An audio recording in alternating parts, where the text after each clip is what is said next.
Okay, so hello everyone. I wanted to try something here. I wanted to try go through these questions, explain my thought process through these. Today we are going to be going over gravitational force and weight, and then in the next video, which is uploaded almost immediately after this, we'll go over free fall motion. So for section 3-8, gravitational force and weight, there are two concepts you need to know. One is weight, and the other is the gravitational force between objects. So weight is defined as a force that is equal to the mass of an object, m, times the gravitational acceleration. So this value right here is the acceleration from the gravitational force of Earth. So this is always equal to 9.8 meters per second squared. And this whole value is always, if you were to draw a free body diagram, is always coming down toward Earth. So if you were to draw a free body diagram of just a random object standing up, the force coming down is the force of your weight, because W is weight, and then the normal force is just F sub n. And this value is always constant no matter what, because you can't change an object's mass, and the gravitational acceleration does not change as well depending on where you are on Earth. So no matter what, no matter where you are on Earth, your gravitational acceleration does not change. So let's get started into these problems, because that equation will be useful for us in the coming problems in thinking through them. So question 1 here says, a basketball has a mass of 560 grams, and when is the weight of the basketball greatest? So let's read the options. When a ball is moving upward at 3 meters per second, when a ball is moving downward at 3 meters per second, when the ball is moving horizontally, when it's at rest, or the weight is the same in all these situations. So let's consider this equation again. Is there any extraneous variable that accounts for velocity or a certain direction? There's no third variable here that changes the value of weight when we are considering different situations. If we were to consider the free body diagram of something moving horizontally at 3 meters per second, well, we're assuming, since it's not saying there's a changing velocity, that it has constant velocity. So there's no force acting on it in that direction. So we have our weight force, and we still have our normal force. And same with these other situations where it's not saying there's a changing velocity, it's saying there's just a velocity. But this isn't even considering the fact that weight force doesn't change based on a change in velocity or acceleration, because it's based on the mass of the object in kilograms times the gravitational acceleration of Earth, which is 9.8 meters per second squared. So you're not going to be changing the gravitational acceleration. Even if you change the acceleration of the object in that moment, there's no change in the gravitational acceleration of Earth. So therefore, none of A through D are not correct, because all are saying, well, weight changes depending on how you're moving. It does not change. As long as you have a mass and you're on Earth, your weight force is always the same. So therefore, E is the answer. Okay, so moving along, we're going to question 3-8A. When you stand at rest on the ground floor of a building, your weight, so keyword, is 620 newtons. When you are in an elevator that is moving upward and slowing down, so moving upward and slowing down, which of the following is true about your weight and the upward contact force on you from the floor of the elevator? So let's draw a free body diagram real quick. So this is you. You're very happy. You're just a little dot in space. We have a contact force. Let's call it the normal force, F sub n. And we have the weight force, weight. And we know that this is equal to 620 newtons. It's given in the problem. And what else are we given about this problem? We are told that we are moving upward and we're slowing down. So acceleration, in this case, is negative acceleration. So let's set up an equation real quick that can help us solve this problem. So we can set up a general equation where the normal force of an object, the contact force, is equal to the mass times the acceleration of that object minus or plus the weight force. So it's kind of like a net the net force of the object to see acceleration. But if we kind of continue this further, we see that the net force of an object when we have a negative acceleration is equal to the weight minus mass times acceleration here. So we know that weight is 620, and we know that mass has to be positive, and acceleration is already negative, so we plot that the negative acceleration became a minus sign. So it's 620 newtons minus mass times acceleration. So we do that. That's not supposed to be a W. So then the normal force, the contact force, when you are accelerating downward is less than 620. But your weight, as we had already said, is always 620. As long as you are on the planet Earth, your weight would always be 620 newtons because your mass isn't going to change unless you're like suddenly losing weight. I'd go check with a doctor if you're suddenly losing weight in the length of an elevator ride. And your gravitational acceleration isn't going to change.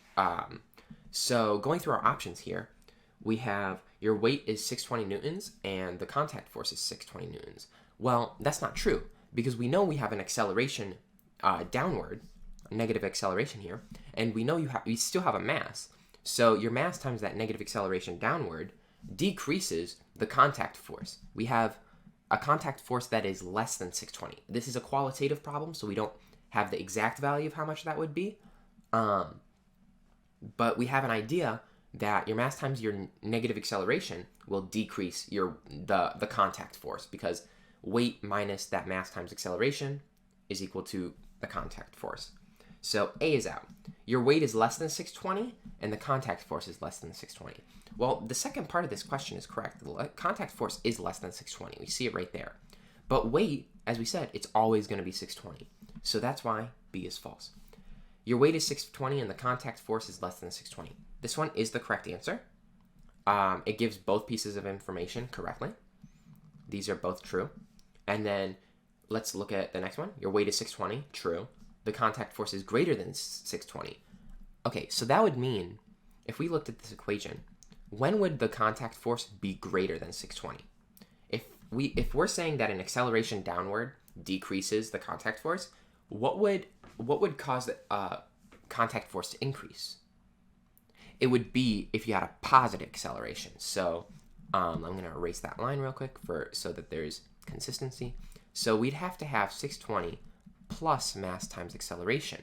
And for this to occur, we need something that is speeding up. Like the elevator just started moving and it's starting to accelerate upward. That's when the contact force is greater than 620. And think about it like while you're riding an elevator. When you first start moving, you feel a little bit of a compression on your knees, right? It's very slight, but you start feeling that, and that's because the contact force increases for that time that you're accelerating. And then once it becomes a constant velocity again, you're back to the normal weight force. The contact force is equal to the weight force. So therefore, D is wrong because we know that the contact force is actually less than 620. And then finally, your weight is less than 620 newtons. We said this is false already. And your contact force is 620. We said this is false.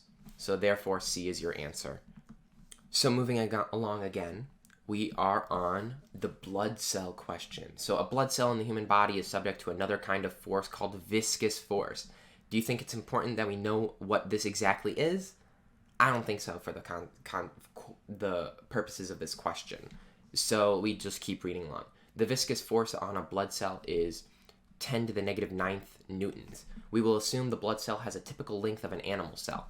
So this piece of information right here, length of an animal cell, this is prior knowledge from the course, and we should know that we'll use the value of 20 micrometers for the length of an animal cell. That's just the value we've been given throughout the course, so therefore that's the one we're just going to keep using for this problem. And has a density close to water. So this is telling us immediately that we should assume the density of a blood cell is equal to the density of water, and it's given here. The cytoplasm, and then it explains why it's close to that. Use the order of magnitude estimates to determine how the weight force, so we're already thinking mass times gravitational acceleration on a cell compares to the viscous force. So already we mapped out this problem. We see we want to find weight force and we want to be able to compare it to viscous force. okay? And we're given a couple key pieces of information. We're given a length value, which we can then turn into a volume. And then we're given a density, which we can then turn through the equation d equals m over v, we can find mass. So essentially what we're doing here is converting a length to a volume, then the volume to a mass, and then mass to a force. So it's about a three-step process here in order to find this answer. So let's first convert 20 micrometers into meters, because we see here that we are in meters cubed here. And just for the simplicity of calculation, we'll convert 20 micrometers to meters. And for every 1 micrometer, there's 10 to the 6th meter. Or for every 1 meter, there's 10 to the 6th micrometers. Sorry. So in order to convert micrometers to meters, you need to divide 20 micrometers by 100,000. And that equals, for this problem, 2.0 times 10 to the negative 5th meters. And then we're not given a model to model this blood cell off of. And since it's just asking for estimates, our precision isn't really important. So let's say that the volume of a cell can be best modeled by a cube. So a cube, the length, the height, and the width are all the same value. Length equals width equals height. So we'd use this value 3 times. So let's cube 2.0 times 10 to the negative 5th meters. And we find that it is 8.0 times 10 to the negative 15th meters cubed. Okay, so now this is our volume. This is equal to volume. So we plug this into d equals mv. So we can just move this equation around so that 8.0 times 10 to the negative 15 times 1,000 equals mass in kilograms. So this is in kilograms. And then when we do this math, we find that 8.0 times 10 to the negative, the answer is 8.0 times 10 to the negative 12 kilograms. Okay, that's the mass of one blood cell. And then last up here, we have a mass. We know gravitational acceleration. We're going to round this off just for simplicity to 10. So 8.0 times 10 to the negative 12 times 10. And that equals 8.0 times 10 to the negative 11th. And this is asking us order of magnitude estimates. So it's telling us to compare the exponent here to the exponent here. So this exponent is 2 orders of magnitude less than the magnitude of the viscous force. So therefore, if we remember base 10 rules, raising 10, let's compare 10 to the first versus 10 to the third. This is just 10, but this is 10 times 10 times 10.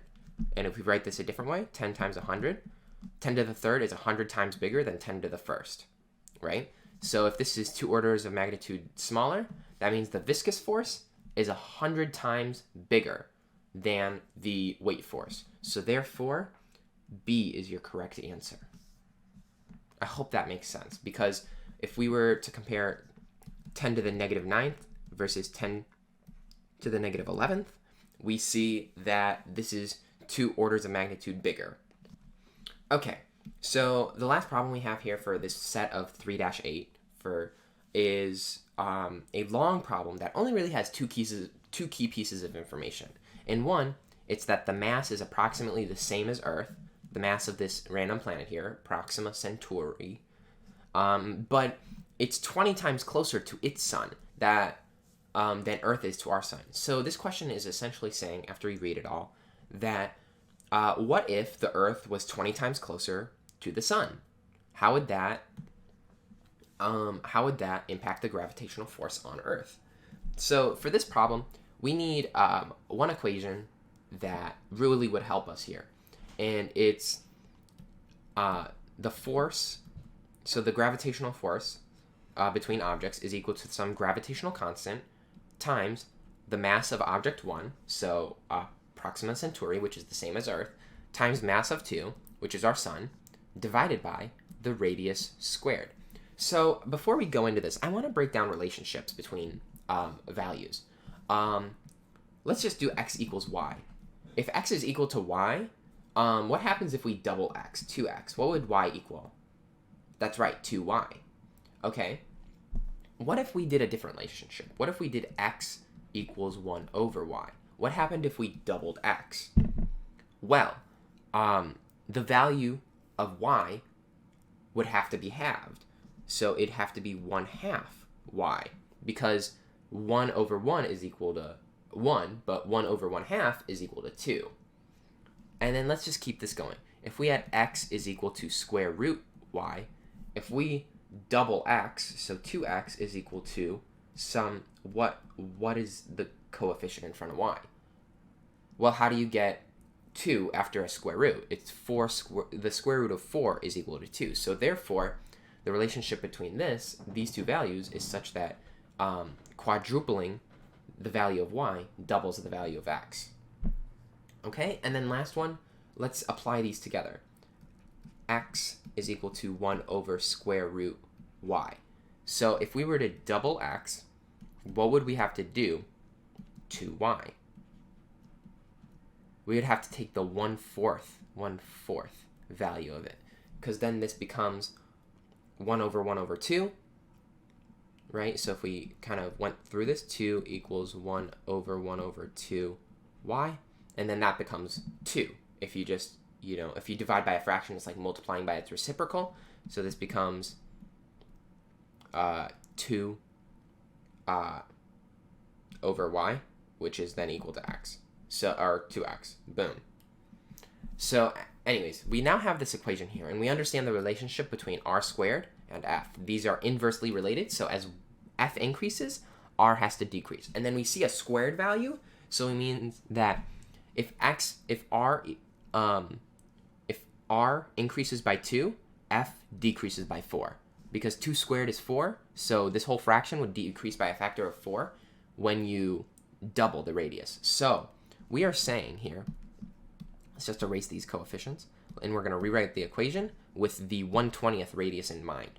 So we are saying the force is equal to the gravitational force, the gravitational constant, times mass 1 times mass 2, over 1/20th, and I'm going to put this in parentheses because that's important, times r squared.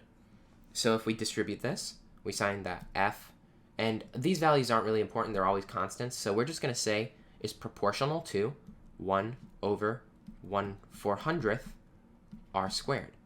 And as we just said, dividing by a fraction is like multiplying by its reciprocal.